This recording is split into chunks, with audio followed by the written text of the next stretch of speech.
In 1994, the LA Times published an article about an alleged hit that shut down the 805 freeway in San Diego. From a mundane freeway shooting, a tale of surprising intrigue, the headline reads, Dr. Ronald Neufeld, the surgeon who organized the hit, took his life 2 days after, and Ron Self, the Marine who pulled the trigger, would spend the next 23 years incarcerated. How did a Marine, awarded the highest peacetime honor after rescuing 15 colleagues from a burning helicopter, get involved in an attempted hit?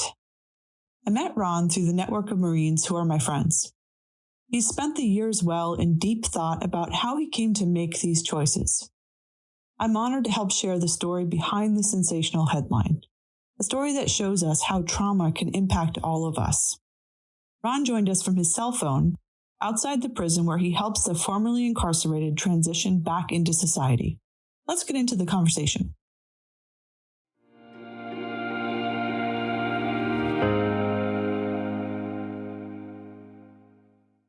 So, Ron, I'm so excited to bring you on today. How's your morning been? Eventful in a positive way. Getting stuff done, picking people up at the prison, having meetings, getting things done. Well, we talked about having a conversation about the nature of trauma, and your story really helps people understand, I think, some things about trauma that we don't always know. So if we could, let's go back to kind of the early years of your life and really drop in there. And you told me about some of that early trauma that really shaped future experiences for you. Can you start there? Yeah, I think we're talking about when I was 6 years old. Now, of course, when I'm 6 years old, I'm not aware of what trauma is, never even heard of it. Took me 40 years to figure out what it was. So yeah, 6 years old, Dad kneels down, puts his hands on my shoulders, says, "You were a mistake. You should have never been born. You're the reason your mother and I are getting divorced, and I'm going to Vietnam." And he stood up and he walked out the door, and that's the last time I saw him. A couple weeks later, Mom, post-hysterectomy, is having an emotional, hormonal meltdown. She stabbed me in the arm with a fork, said, "You're just like your goddamn father," and I ran out the door. And that's the last I saw of them. And that was it. And at 6, you don't really have a frame of reference for what that is. But in retrospect, you told me that it really set you up for some other experiences in the future. How did that shape your future? Yeah, it took me, as I said, quite a long time to figure it out. But what I realized from my own introspection was those 4 words, "You were a mistake." And then my going to live with my grandparents, and my grandparents having felt that I needed a little more structure, enrolled me into a military academy at the age of 6, where I spent the rest of my life. Military schools, basically junior high, high school, college, post-grad, so on and so forth. In those military schools, there was never a shortage of senior authority, non-coms officers who, in my mind, if I worked hard enough, I could prove that I was not a mistake. Now, in my mind, this is going on at a subconscious level, and I'm basically looking for a surrogate father. That's the short end of it. And in the schools, that it's fine. I excelled at things because I had this chip on my shoulder, so to speak. That being driven by trying to not be a mistake. Then in combat, that kind of became a little more serious, but I still had the same chip on my shoulder. I wasn't any more brave or heroic than the men on my team, but I was just driven in a way they weren't. So I took a lot of chances. I did a lot of things that a lot of people characterized as heroic, and it absolutely wasn't that. It was just me being driven from those 4 words, "You were a mistake." Yeah, so it was a fuel of a kind, but a fuel to try and prove that what your dad said to you wasn't the truth. And it led you down a path to interact with certain people in certain ways and be a certain kind of warrior when you were in the Marines. And you told me about a mission in particular that was a asset recovery mission in Rwanda. What can you share about the context of that and how that mission unfolded? Well, the context of it simply was turned out it wasn't an asset. It was the daughter of someone in a high level position that had the ability to give an action order that would be carried out. And that action order resulted in the death of everyone that I served with in that team, with the exception of myself. I mean, that's the long and the short of it. So you're sent to Rwanda, supposedly to recover, a military asset, and it turns out to be the family member of the person who had enough authority to send all of you in, and you were the only one that made it up. Yeah, they were the chair of Special Operations Oversight Committee. So after Congress or whoever the powers be decide on an action order, then obviously someone has to give that order to the military. This person who worked for the Clinton administration was in that position, and his daughter was over there doing missionary work in the vicinity. And the order he gave, or that was given, was to recover an asset. And it was his daughter. Yeah. And no, go ahead. Yeah. Well, I'm not a parent, right? And I'm not in any way taking the high road on this, but when I stepped back and I looked at, we all knew what we were doing. We all knew that at some point in time, our time would be up and that, we would die. Having not been a parent, I have to say, I got to admit, if I had a daughter over there and I had the ability to get her out, I probably would have done the same thing if I were him. Having said that, it's still, people that I grew up with in that school since I was 6 were with me that day. And so a lifetime of knowing and being with these people, and then they're gone in less than 9 seconds. It still stings. Yeah, that was definitely a form of traumatic grief, to lose all those guys. And there wasn't really much of a transition, when you came back. Tell me about kind of transitioning back out of that deployment from Rwanda. Well, at that point, I had kind of, at a subconscious level, emotionally anchored to someone in the Corps, an officer who I knew and was there a lot, who was my commanding officer. And when I came back stateside, and the rest of the battalion and units came back stateside, he wasn't there. He'd gotten orders to go to War College, and to me, he didn't say goodbye. He didn't pass on any message or anything. But this is all going on in my mind. And, he was just in his mind. He just got orders to go to War College, and I'll see him at the next duty station. In my mind, I became that 6-year-old boy, and it validated that I was still a mistake, that I came home without my team. And I subconsciously just kind of went off the rails and became that little kid again, and was making poor choices. Yeah. You told me about, that period of your life and making some bad choices. I would also say that you really got taken in by someone who, frankly, had malicious intent.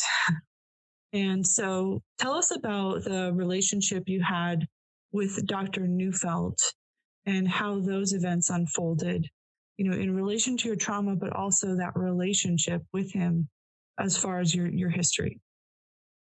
Well, so he unintentionally became the replacement surrogate father of the officer I was speaking about, who now was back east and I was on the West Coast. As a result of a bunch of injuries I sustained on that and many other missions, they were processing me out of the military. So I had that going on too, which is a whole nother topic really in and of itself. Spending your whole life trying to get to a tier 1 team and then doing it and then being processed out because of, medical injuries. But anyway, so I met Dr. Neufeld, who became a friend, and I rented a guest house from him. And he was the very successful millionaire neurosurgeon in La Jolla, California. And we became really good friends. And he found himself in a situation, and I found out about all this later, but he had 3 doctors that worked for him, and he hired them out of med school. When he hired them out of med school, he paid off all their loans, their medical loans for medical school, which, as you can imagine, are pretty expensive. But part of the normal business when you do something like that, he took $1 million life insurance policies out on all of them.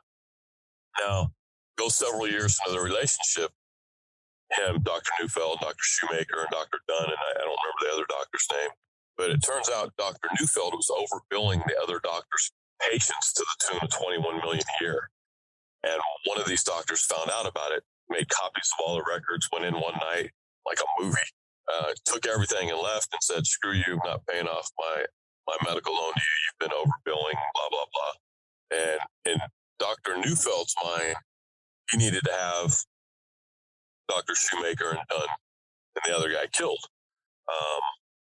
And again, I was good friends. I became good friends with him, and he's a good person, a good father. I think his ego and pride got the better of him in a big way. And he was, as it turns out, because of what I did, we used to go out to a place called Range 130 at Camp Pendleton. That's where you would train SWAT, Secret Service, all different manners of law enforcement. We would give them training out there on breaching, shooting techniques, so on and so forth. And long story short, there was somebody out there that I knew to be law enforcement who Dr. Neufeld was having a conversation with. And I said to him, I said, I saw him at a cafe by chance. And I said, "Hey, what are you doing talking to that undercover cop?" And he's like, "What?" I'm like, "Yeah, you're talking to an undercover cop. What are you doing?" And he's like, "Oh my God." I'm like, "Yeah, you." So he told me the story. And he's like, "Look, I need to have these guys killed." I'm like, he didn't really, I don't think he fully understood. And this is where I think I failed him. I could have given him an informed opinion of what that meant. And I don't think he really understood it. But long story short, I said, "Look, I'll take care of this for you. Tell that guy it was a mistake. You don't want anything to do with this, and I'll take care of it." In my mind, I'll do it, and I'll make it look like I tried but missed. Dr. Shoemaker and Dunn, they'll have a story to tell. It'll be so public, Neufeld can't hire anyone else to do it. And I'm rationalizing all this in my mind because, again, subconsciously, I'm trying to gain his approval. I'm trying to make him happy. I'm trying to be accepted by him. And I'm not realizing it. And I'm completely emotionally adrift at this point because I'm about to separate from the Marines, where I've spent my whole life, and I'm frankly in denial about that. And so fast forward, I think September 14th, 1994, I'm laying in the back of a truck with a gun porthole cut into it with a sniper rifle. I got somebody driving, and we're on the 805 freeway in San Diego. And I'm directly in front of Dr. Shoemaker, maybe 50 yards. There's another guy. I don't know who it was. I just know his involvement was his job was to stop traffic. So about a mile up the road, he just literally stalled his car in traffic and caused traffic to come to a standstill. The idea behind that there would not be any collateral damage, no fast moving cars rolling over on the freeway or anything. And I was looking at Dr. Shoemaker through the scope of the rifle. I remember having all, war tactic, kind of stuff that in country, right, would be what you do to operate as a warrior, but you're kind of taking all of that and migrating it back into civilian society. Oh, it was full on. It was full on military operation. Yeah. So I'm laying in the back of the truck, got the sniper rifle on him. I'm actually looking at him. I had it right on his forehead, the crosshairs, and I was just looking at him, thinking, yeah. And I was also thinking, yeah, that would so wrong. So I mean, I wasn't so far emotionally detached or adrift that I didn't know that shooting him would be wrong, and I never intended on doing it. But I remember just looking at him and having the crosshairs and thinking how many times I've had the crosshairs on somebody. And then I lowered the crosshairs to the bottom right of his windshield. I shot once, counted off 7 seconds, and I shot again.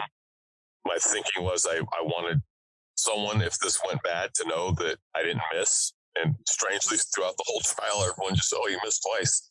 It wasn't until 20-something years later that I was at the parole board, and one of the parole board commissioners was an actual sniper in the military, and he's like, "Yeah, 7 seconds apart, bullet in the same hole. That's not a miss. What's going on here?" And I was actually able, through that and other things, I was able to actually prove that I'd never intended on killing him. Mm-hmm. Interesting. But a lot of things happened after I pulled the trigger. Yeah, so you were at a standstill. You couldn't have been more than, what did you say, 50 yards out? Yeah, it's about 50 yards.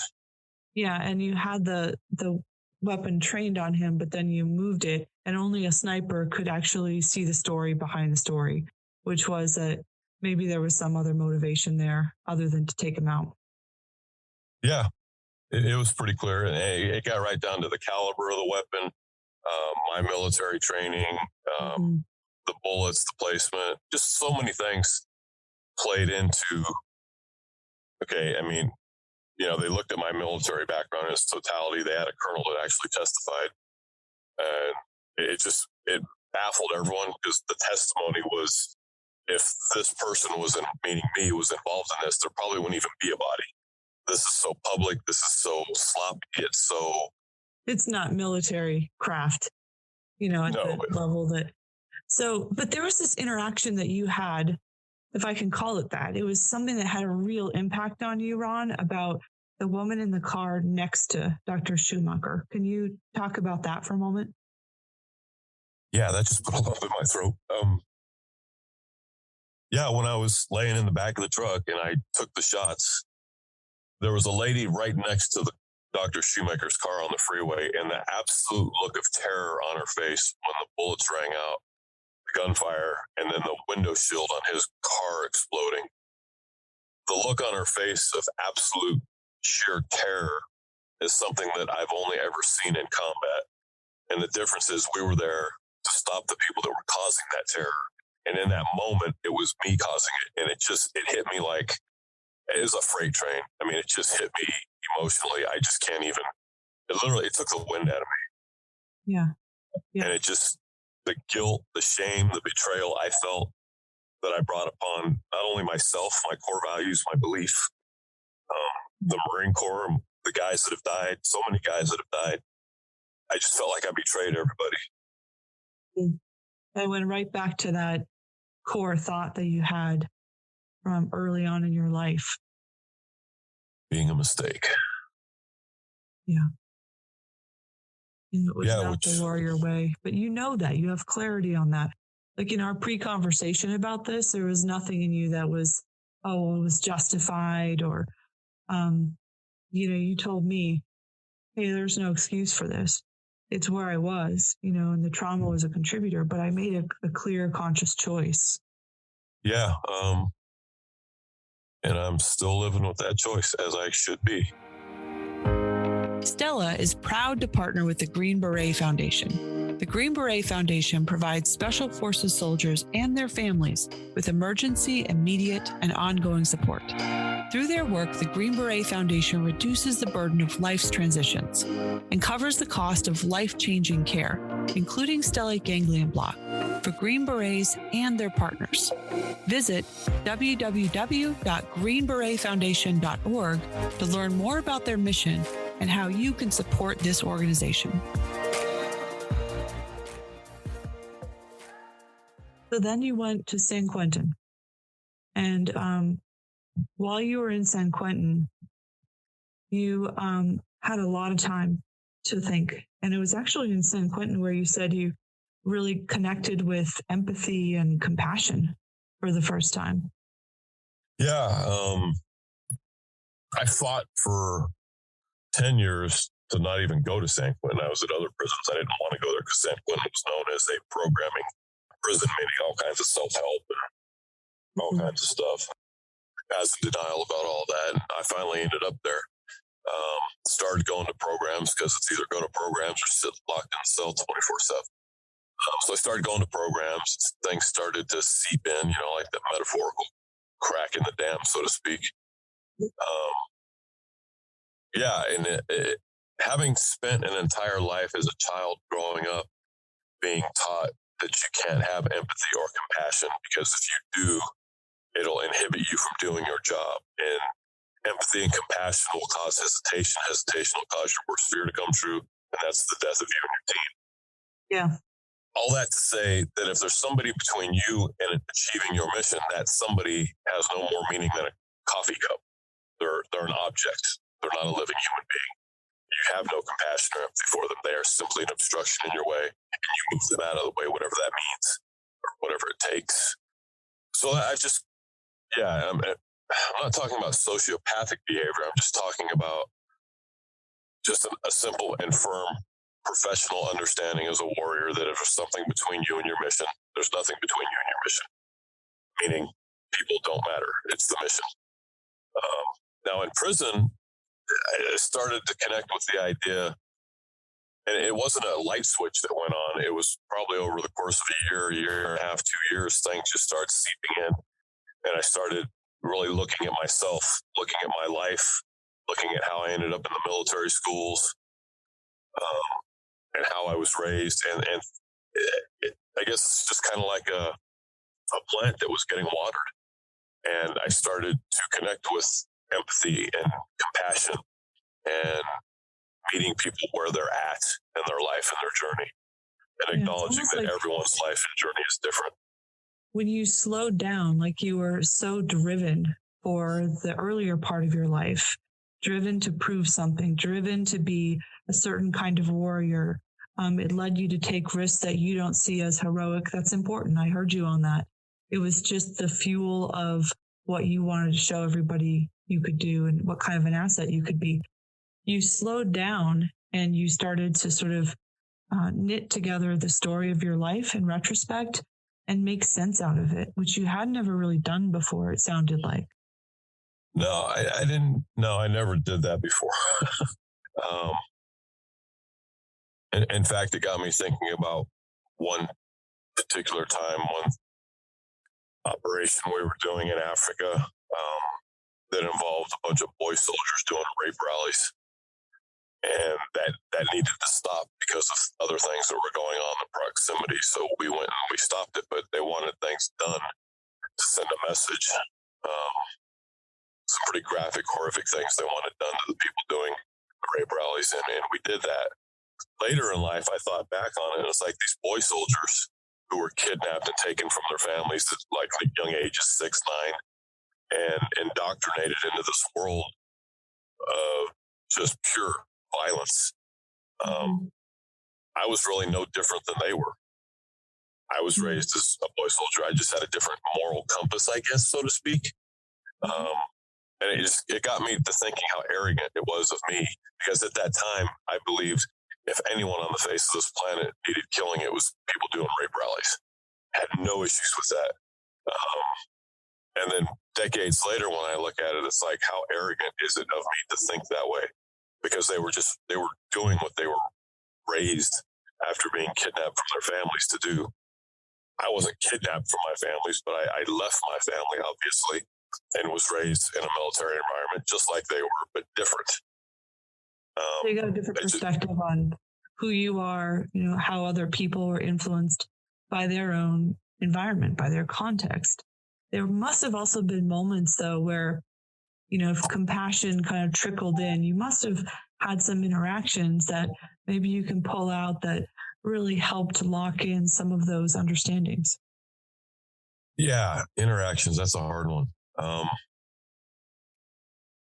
I think just the process, the process of sitting in circles, groups of men, circle processes, and listening to other people's stories and their lives, and how it's like it became so apparent real quick that, hey, I'm not the only one that had a kind of a messed up encounter with his parents or primary caregivers at an early age.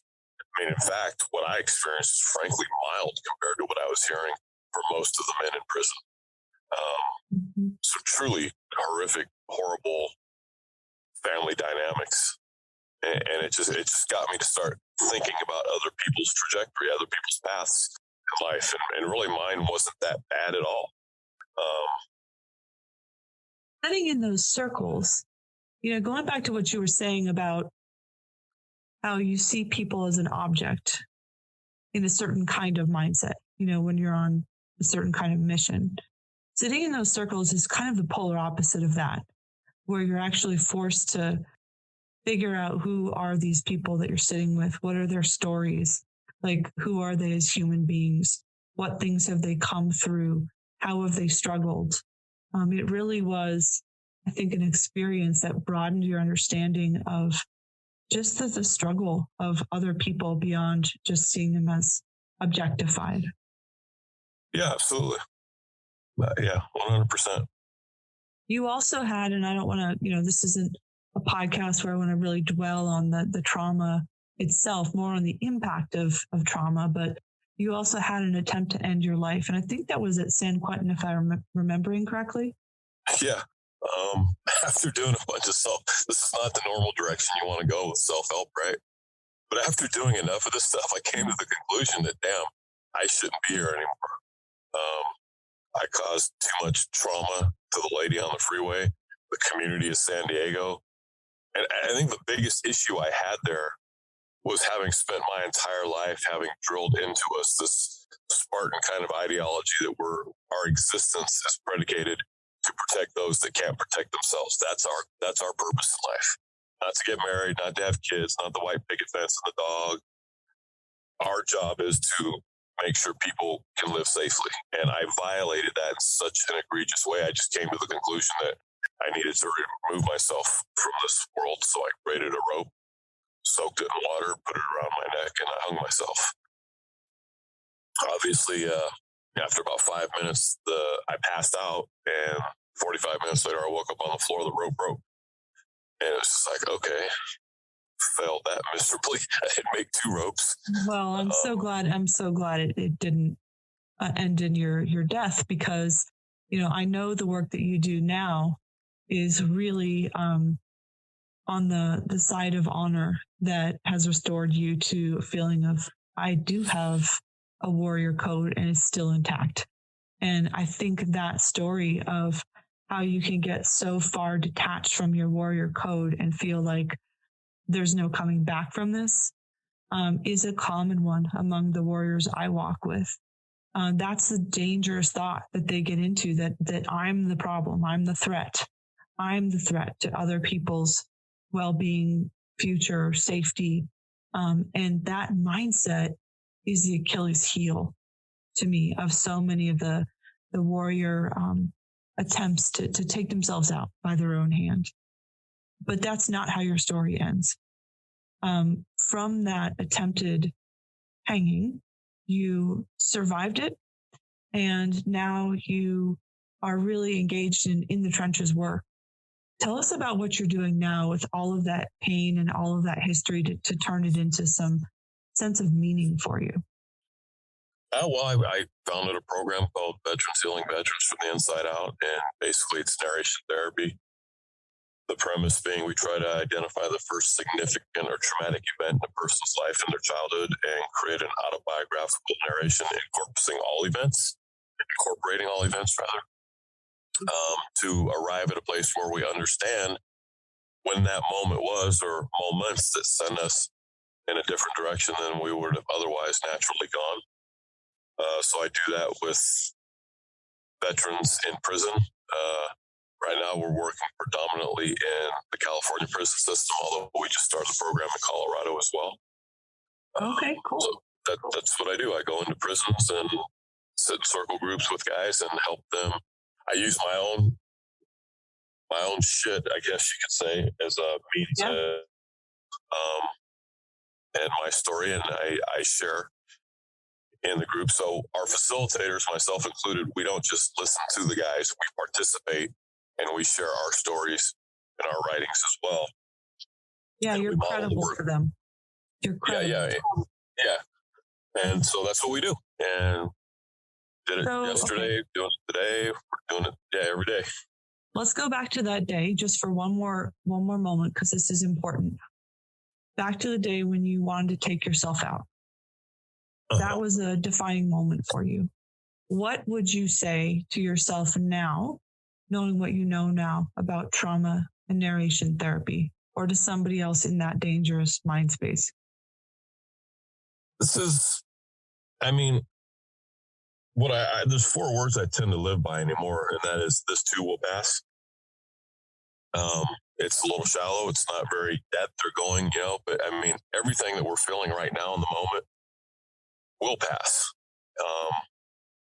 But we do need to, for those people like myself that actually have real trauma in their lives, as much as we want to distance ourselves from it, it's important that we find someone, a brother, a sister, and that we need to sit with that trauma and we need to burn clean of it so it'll stop influencing us. And it's not easy. It gets so much harder before it gets easier. But if you get with the right people and you work through that and you sit in that fire and burn clean of it, there's a sunrise on the other side. And that sunrise looks unlike any sunrise you've ever seen. It just has so much more meaning to it. What do you say to someone right straight to their heart who is in their head and hears a voice saying, you're the threat, you're the problem, and what you've done can never be forgiven? What do you say to them? That's not true. The stories that they tell themselves, that we tell ourselves, are just that, stories that we tell ourselves. It's not, it doesn't have to be that way.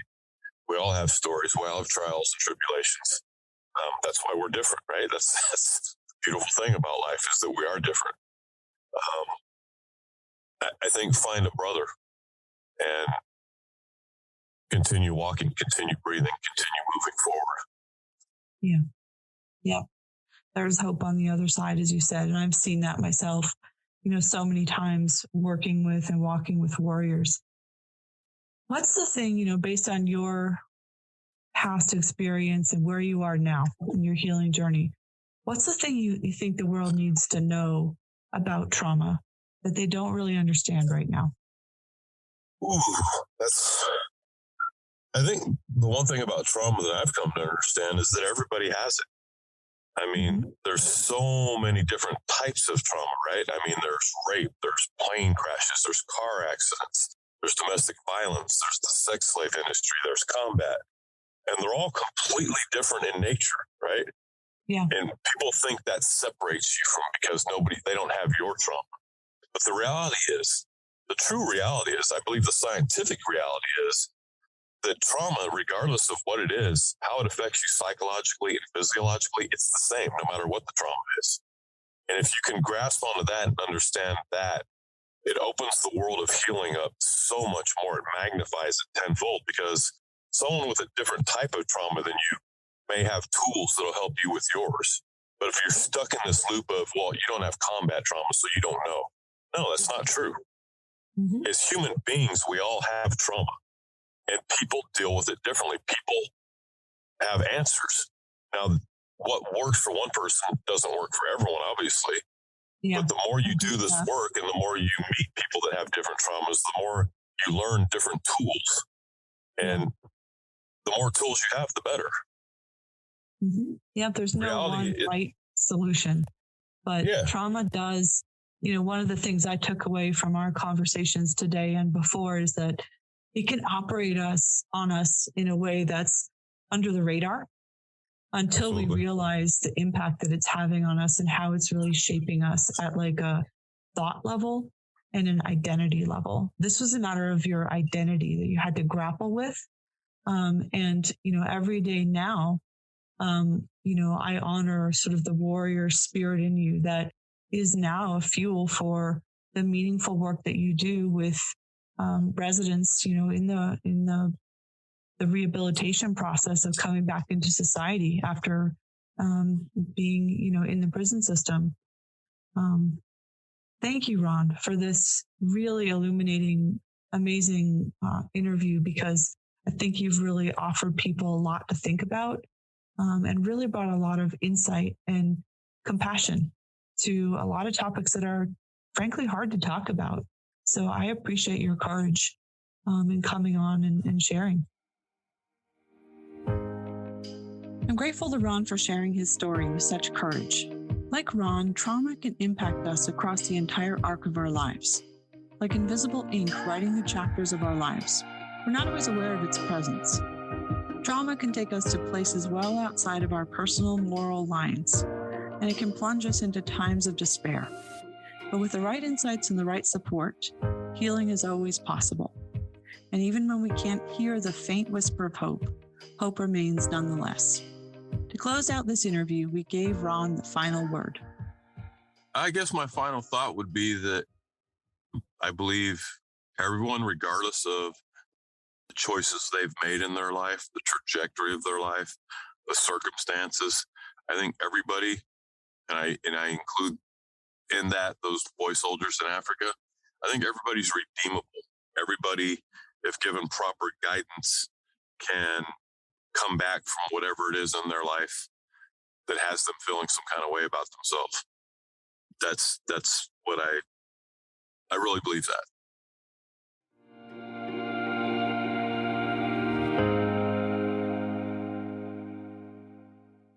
Post-traumatic stress is not a life sentence. Trauma can be healed with the right insights, the right treatments, and the right support. The story of our trauma is presented by Stella. Visit www.stellacenter.com to learn more about Stella's breakthrough trauma treatments. Please share this episode with people you care about who have been impacted by trauma. And remember to subscribe on Spotify and other